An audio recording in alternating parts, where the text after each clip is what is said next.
Class 9th chapter number 3 है हमारे पास में एटम एंड मॉलिक्यूल्स। इससे पहले की जो हमने आपको क्लास बताई थी उसके अंदर में मैंने आपको एटम एंड मॉलिक्यूल्स के बारे में पढ़ने से पहले मैटर के बारे में पढ़े थे, एलिमेंट के बारे में पढ़े थे हम, और कंपाउंड्स के बारे में पढ़े थे।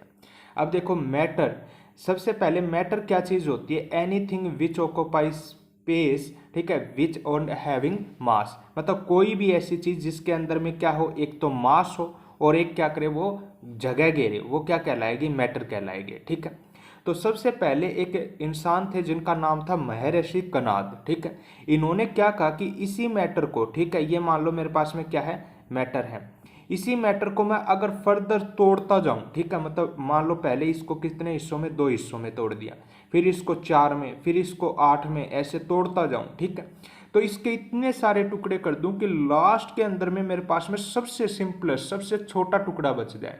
ठीक, तो उसको हम क्या नाम देते हैं? परमाणु नाम दिया इसने। ठीक है, क्या नाम दिया? परमाणु।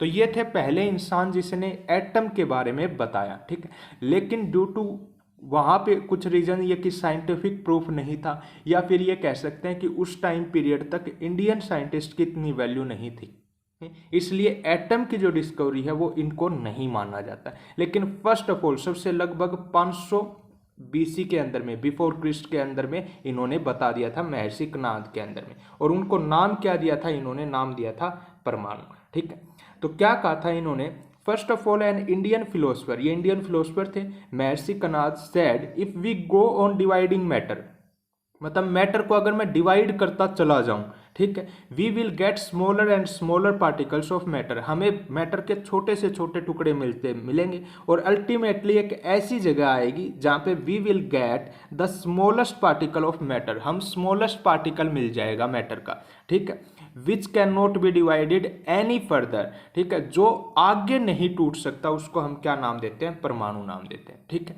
तो अगर नॉर्मल भाषा में अब अगर एटम की डेफिनेशन पढ़ें तो क्या होता है atom? An atom is the smallest unit of ordinary matter that forms a chemical element. ठीक है, मतलब एक एटम है वो स्मॉलेस्ट यूनिट है, मतलब सबसे छोटी यूनिट है, ठीक है, जो केमिकल एलिमेंट को बनाता है अपने पास में।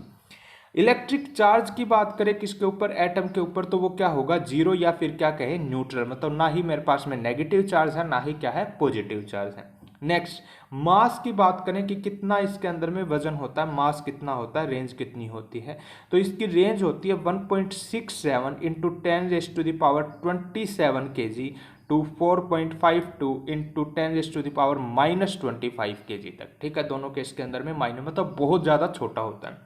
अगर डायमीटर की बात करें कि कितना बड़ा होता है, तो इसका डायमीटर ये हमेशा लगभग ये मान के चलिए आप स्फेरिकल आकार के होते हैं, ठीक है, एटम्स को। नेक्स्ट, डायमीटर जो होगा वो होगा 62 पिकोमीटर, ठीक है, जो किसका होता है? हीलियम का। कहाँ से? 520 पिकोमीटर जो होता है सीसियम का। अगर नॉर्मल भाषा में कहें तो सबसे छोटा हीलियम होगा और सबसे बड़ा क्या हो गया? सीसियम हो गया, नॉर्मली कह सकते हैं।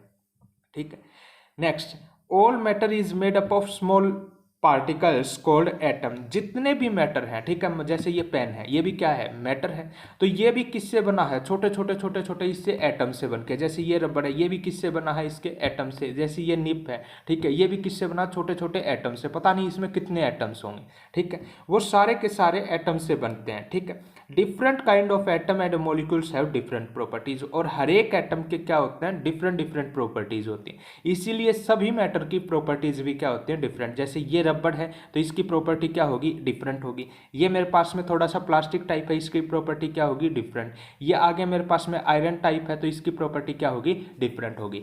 तो इनकी प्रॉपर्टी डिफरेंट क्यों होती है? क्योंकि इनके अंदर का जो एटम्स हैं वो क्या है? मेरे पास में डिफरेंट है। ठीक है, तो ये था अपने पास में मेटल एटम्स के बारे में।